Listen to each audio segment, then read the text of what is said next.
मित्रांनो, तुम्हासनी जर असं वाटत असेल आणि अपेक्षा असेल की दुसऱ्या उमेदवारांसारखं मी तुम्हासनी महागडं गिफ्ट आणि काय काय देईन, तर तुमचा काहीतरी गैरसमज होतोय. ते मी देणार नाही, ते मी देऊ बी शकत नाही. कारण निवडणूक म्हणजे पैशांची देवाणघेवाण करून केलेला व्यवहार नाही. तसलं वंगाळ काम मी करत नाही आणि कुणी करत असेल तर त्याला विरोध करतो. आणि मला असं वाटतं तुम्ही बी याला बळी पडू नये. तुम्ही एक गिफ्ट घेऊन आपला हक्क, आपला अधिकार विकताय. आपलं एक मत म्हणजे आपला अधिकार असतोय आणि आपला अधिकार आपण कधीच कुणाला ऐकायचा नसतोय.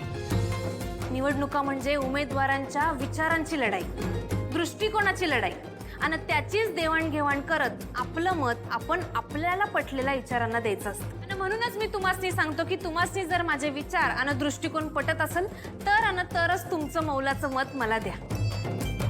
आणि त्याच्या बदल्यात मी कमळी मोहिते तुम्हासनी शब्द देतो, तुमचे प्रश्न, तुमच्या अडीअडचणी कॉलेज प्रिन्सिपल आणि कमिटी समोर नक्कीच मांडेल. तुमचं बहुमत तुम्ही मला द्याल अशी तुळजाई समोर मी प्रार्थना करतो, ते बी एकदम फास्टात. सत्याच्या बाजूने कोण भांडते?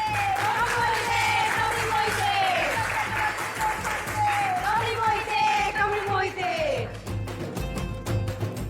गाईज, बघितलं, ही कमळी बेस्ट भाषण देते.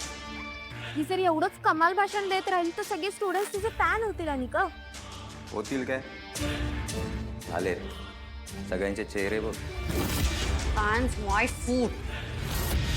जसं त्या निंगू पिंगू कच्च्या लिंबूला तिची लायकी दाखवली ना, तशीच या कमळी बाबूला पण दाखवावी लागेल. तो इस नेक काम की शुरुआत हमसे हो जाए. Let's go.